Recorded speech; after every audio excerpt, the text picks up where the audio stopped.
African Renaissance. The concept that the African people and nations shall overcome the current challenges confronting the continent and achieve cultural, scientific, and economic renewal is here, with young men and women taking the lead. Some call them the new school heroes. We call them under 40 CEOs. Neil Lekgabo bagged his diploma in marketing management from Tshwane University of Technology in 2001. He would later attend the AAA School of Advertising, where he acquired a Brand Management Diploma, after which he went on to the Wits Business School for an advanced management program. He eventually bagged his master's in business administration from the Henley Business School in 2015. Neil worked as a marketing manager at SABC for 2 years and subsequently Multichoice Africa, where he rose to the position of Senior Marketing Manager for Africa. Neil is co-founder at Sendr. Welcome to Under 40 CEOs, Neil. Thank you. All right, Neil, you studied brand management, marketing management, and then subsequently you attended Henley Business School, Yes. where you got your MBA. Yes. It seems you've always been positioning yourself for administrative and managerial roles, isn't it? Pure coincidence, really. It wasn't all planned. I think it was. I had positioned myself in that manner, yes, but for corporate, not for entrepreneurship and not for business.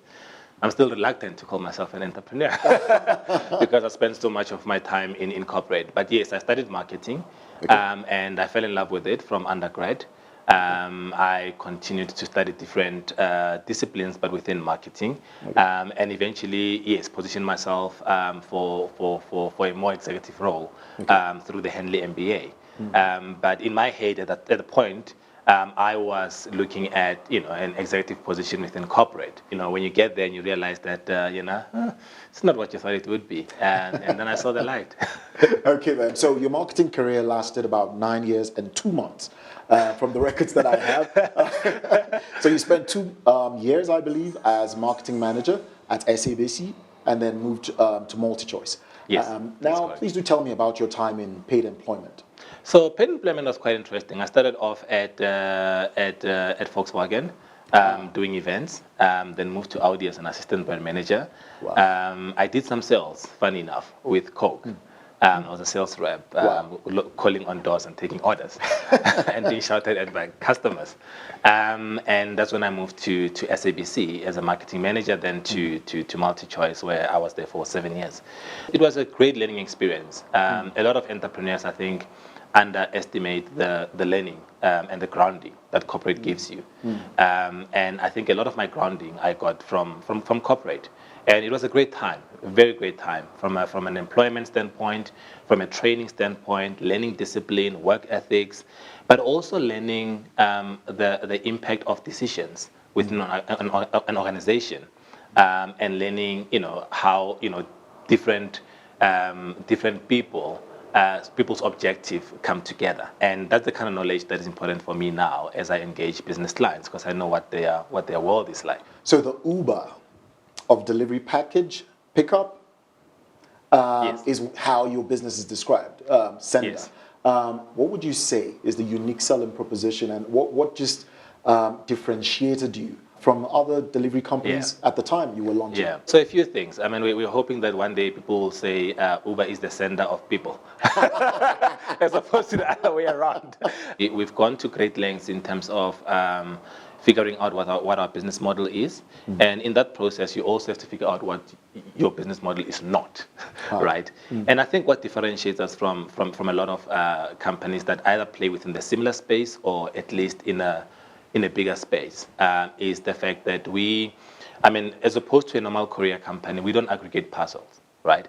So when we pick up your parcel from point A to point B, it's just only your parcel that we carry, right? And that's basically the model. The second differentiator is the ability for you to track your parcel and our driver in real time using the mobile app. So the power is completely in your hands. So there's no weighable numbers. You don't have to call a call center somewhere and ask where your delivery is. At any given point in time, you know where your parcel is because you can track the driver through your mobile app. Thirdly, we've got an OTP that we use as a unique feature, which work as a form of verification. Okay. Normally, the inconvenience with customers with normal courier companies or how the industry is set up is that if I'm sending you a parcel, the driver would want you to show some proof of identification that it is actually you. And we've all been in that situation where you either don't have your ID with you or you don't have any form of identification because you didn't know the parcel was coming and you don't know what to do. So how Sendr works is that at the moment you punch in the receiver's details, we send them a one-time PIN on their cell phone. That one-time PIN basically acts as a form of identification. So you don't have to be carrying your ID around and all of that because we've got a one-time PIN. And I mean another differentiator for our business is that all the goods that we transport are insured, right? That may sound standard, but normally insurance is an additional extra in our industry. For us, it's covered within the price. So you don't have to pay additional extra for that. And I think from a pricing standpoint, for all of those benefits, we still come out much cheaper than most of the other industry players. If you forget your notebook at a meeting, right, you can't call a courier company to go and pick up your notebook, right? The amount of admin that you have to do, it negates the entire process. But you can go into the app and get us to go collect your notebook. We've estimated that market. We've looked at people's lifestyle, and we think we are correctly priced. And with the use of motorbikes as well, I think from a maintenance point of view, they're not as as much in terms of maintenance compared to cars. Amazing. So let's go back to the very start. Of course, to launch a business, you needed to raise some funding. Yes. How did you raise funding at the start? We made a decision that we want to spend a year demonstrating the business model. And in that year, we want to hold on to as much equity as we can. It took us a few years before we actually started launching. We really thought about it. Sorry. We really thought about it. And from a funding standpoint, we funded it ourselves. We didn't get any funding from any institution. And our plan was always to do the first year ourselves, test the business model, show the results. Because we're grateful that we've been able to do that. And I know that it's a subject that many entrepreneurs battle with.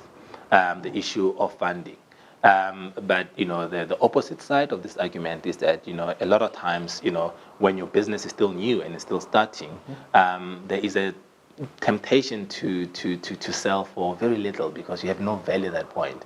We took a decision that says we'll spend a few years running it ourselves, funding it ourselves, let it accrue value, and then we can start having investor conversations from there. All right. So you said something recently, and then of course somebody picked it up and tweeted it, and it gave me. I want to get some insight into your thought process. So you said, and I quote: "Facebook is for people you went to school with, and Twitter is for people you wish you went to school with." Could you please break that down? The impact of social media, both in terms of our everyday social life and in terms of business, has really changed what we grew up being knowing as the conventional rules of networking, right? In the past, for you to network, people will tell you have to go play golf. Right, and we all tried and played golf and looked silly in white shoes and and trying to get a swing. You don't enjoy this game, but you're actually going there because you're networking. But now you don't have to do that anymore, right? You find that social media gives you the space to network with people that you would not have otherwise have come into contact with. And I think and that's just my subjective view, is that you find that especially Twitter in the beginning, you had a lot of, and I think it's because of how it's set up and the 160 characters and all that type of stuff. You actually need to be quite smart to actually get the message across in 160 characters. That's what in business school they used to say, oh, do an elevator pitch, right? So you've got a lot of people doing elevator pitches in 160 characters, right, on Twitter. And I think it was more just as a principle around what social media has done in terms of changing the rules of networking overall. This is Under 40 CEOs. The career business is one that has existed and evolved over time, but Sendr's business holds a unique place in South Africa, where the motorbike delivery system still remains unexploited. After the first 7 months of launching, thousands of people had downloaded the app, and Sendr had grown its fleet to over 100. With multinational clients like Huawei, DSTV, Unilever, Ogilvy and Martha, and a few e-commerce platforms using Sendr, this idea is working.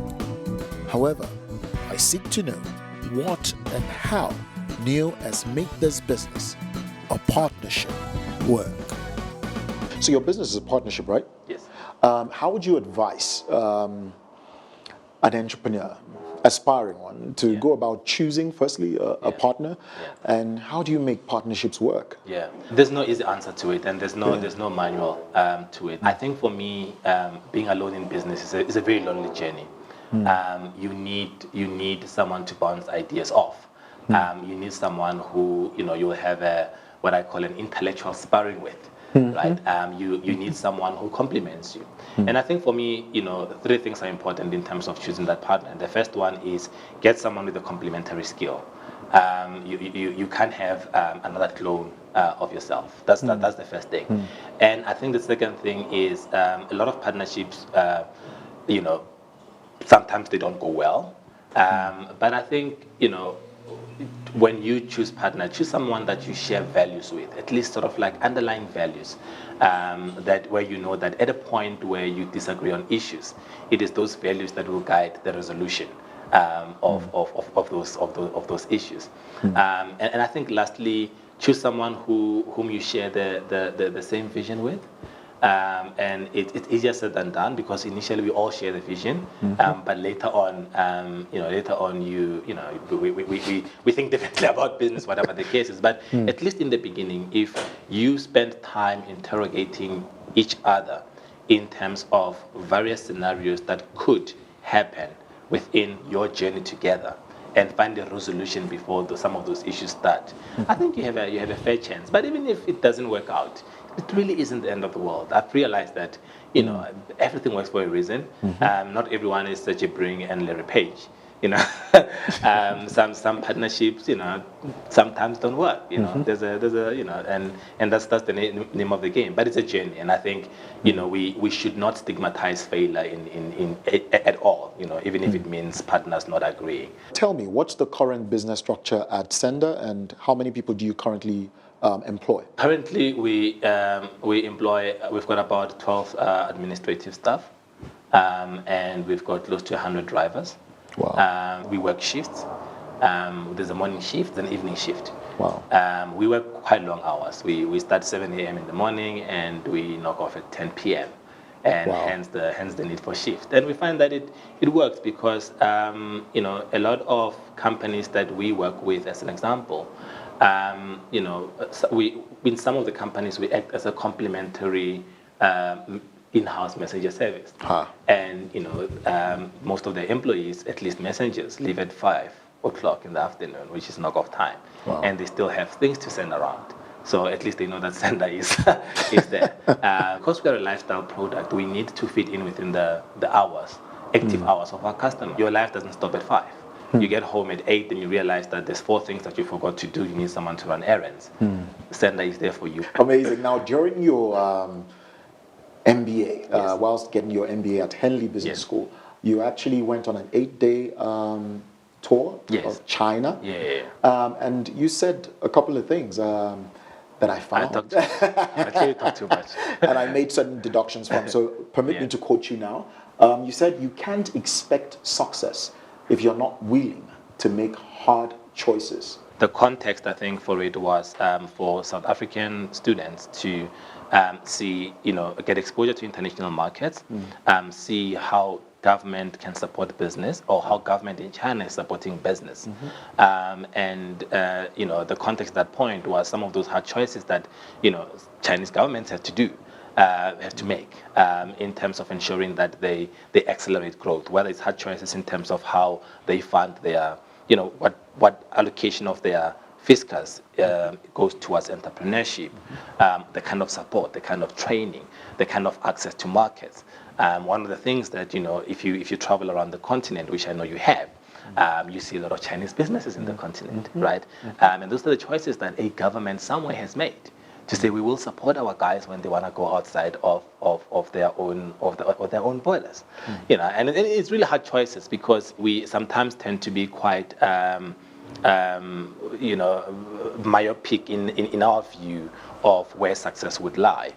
But some of the hard choices that we had to make, one was around funding, to decide at which point we bring investors in. It's a strategic decision that entrepreneurs need to make. For a variety of reasons. One is when you start in your first 2-3 months or first year, or depending on the nature of your business, what you think your business is when you write a business plan and when you start implementing it, and what your business grows to be are two different things. You want to be clear on what your business is and self-correct along the way before you bring in a third party into your business. And that's a hard choice that we had to make around our business. The second hard choice that we needed to make was around the model that we use for around the employment. We're quite passionate about employment, especially youth employment, and we believe that our business needs to make a significant contribution to the economy, but to the socioeconomic factors that affect the youth, specifically employment. We've made a hard choice to employ all our drivers permanently, and we've made a hard choice to own the assets, okay, in the beginning phase of our business, and that's how it is even now. The model will evolve, and it will change as time goes on. But it was a hard choice because it was a choice between, one, the dignity of the people that work for you and how much you actually pay them, and the security that's associated with that was important to us. It wasn't about getting the cheapest resource in the market to do our work. We understood very clearly that there's families behind the faces that deliver our parcels. There's kids that go to school. There's rent that needs to be paid. And that profit can't come at the expense of human lives and human dignity, right? And when you looked at our balance sheet, when we started our business, and you look at our income statement, and you look at this overheads cost called salary, right? And a lot of people would say that, but why do you even employ people? You don't have to employ people, right? Why do you even own bikes? You don't have to own bikes. But what we forget, I think, generally in this whole business of crowdsourcing, is the fact that you need to give some form of guarantee that to the customer that you will deliver their parcel. And unless you own the driver and you own the motorbike, actually you can't guarantee that. So tell me more about those critical lessons you've learned and can share on running a business to profitability and keeping it profitable. Yeah, I found that sticking to the plan helps. When you change course, don't change course too often, right? When you meet an obstacle, change the tactic, but not the destination, right? You know where you want to take your business to. There will be obstacles along the way. Find a way to get around those, and rather change the tactic and not the destination. I think that sometimes we read case studies that are oversimplified in business schools that don't give us the whole context, and sometimes they almost suggest that for every little problem that you face, you must decide that you must change your business model. And we, coming from a marketing background, we use words like repositioning and all that type of stuff. And sometimes you need to stay true to the course, and that helps. The second part, I think, around profitability, around managing the business to profitability is, being hard on yourself and being hard on the costs. We don't do business to be celebrities. We don't do business to be known. We're not driven by the number of likes on our pages. We're driven by staying true to our proposition and creating a sustainable business, giving customers what we promised. I think there is something to be said around pride, taking pride in what you do, but humility in terms of the task that's set in front of you. And that's really our philosophy. And that has helped us because the decisions that that one makes, you don't make them based on ego. You make them based on reality. If you want to buy 15 motorbikes, that sounds good in like one month. Sounds amazing, and to look good on Facebook. But if you can't, then you can only afford one. You need, if you're not driven by ego, you need to know that you can only afford one, and this is how you're gonna sweat this one asset to be able to give you the results that you want. Okay, talking about taking over the world. I know you're scaling already. Yes. And beyond Johannesburg, yes. Where else are you based? Where else are you operational in? And secondly, what's your plan for global expansion? Yeah, so we're almost national now in terms of Sendr. Actually, we are national, but we've got we've got physical presence and offices in Johannesburg, Cape Town, Durban, and Pretoria. We have taken on projects before that required us to deliver in cities like Bloemfontein and Mafikeng and Rustenburg, and we've been able to do that, even though we don't have physical presence there. I think our model, which is linked to the question you asked me before this one around how you keep the costs, our model has been, service the markets service the outlying cities from a distance. Once they reach a particular point of interest, then only then set up the office there, because it doesn't help to have offices in all the 9 provinces of South Africa if there isn't demand there isn't as high demand in some of these markets. Okay. Global expansion, we're talking to a few people in a few countries. I think Sendr has been well received. We continue to receive people that are quite interested in the model. We're close to finalizing what our view is around our view is in terms of taking the brand outside of South Africa. But to be honest with you, we've been very much focused on getting it right here. But I think we're at a point where we're happy with where we are in the SA market. And if you ask me that question in 3 months' time, I'll give you a very different answer. Okay, then, talking about South Africa, what makes the business landscape unique? So I think, firstly, on the positive side, is per capita income in South Africa is relatively high compared to a lot of African markets and developing economies, and that's an advantage for us. Secondly, the spaces, from a spatial town planning standpoint, the distances are not too wide, so we're able to run the model that we're running, and successfully so. And there has been the market is quite positive. The South African market, is well traveled generally. People have been exposed to Uber, they've been exposed to Airbnb, they've been exposed to all these on-demand services, and we didn't have to do a lot of education in terms of what Sendr does, because people have got smartphones, they understand how apps work. So a one-liner in terms of what you do is enough, in terms of what you do, and hence the description. Oh, you like the Uber of parcels and documents. People understand quickly what you're doing. On the unique but challenging side has been the fact that compared to the rest of the continent, for instance, South Africa does not have a big culture of riding motorbikes. Generally, when someone leaves high school, they look for they go for a car driver's license as opposed to a motorbike license. There aren't a lot of motorbikes on the road. It's not like in East Africa where there's borders and in Nigeria, etc. So that makes it difficult for us to actually find licensed, qualified, good motorbike drivers. Wow. And it is quite a big issue for us. But we've even gone to a point of now training people to ride motorbikes with a view of hiring them.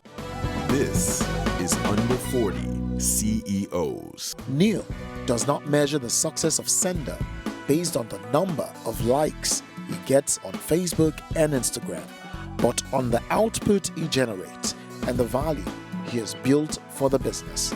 However, how does this successful businessman spend time away from work, and what could his lifestyle choices be?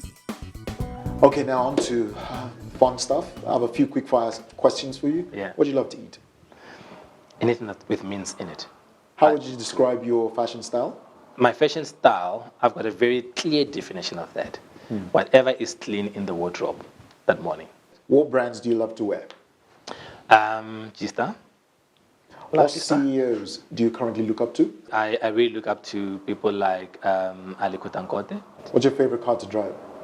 Anything with a Volkswagen badge on it. All right, what's your favorite travel destination? Anywhere where there's a beach, eh? What's your favorite book of all time? There's an author called Bertrand Russell. And he's a philosopher, he's got a lot of books, but there's one specifically about education and the social crisis. Great book. Talks about the history of education, and how we can use education for the better, but in a very interesting way. So I love Bertrand Russell, and anything that Malcolm Gladwell writes, I read. Okay, so what book are you reading right now? Right now, I'm reading Joseph Stilgist, The True Price of Inequality. So lastly, I'd like to know, Neil, Yes. what makes you happy? What makes me happy? Yeah. Very simple things. Is to know that I'm right with God. Thank you for coming on Under 40 CEOs, Thank you Neil. so much, man. Right. Cool.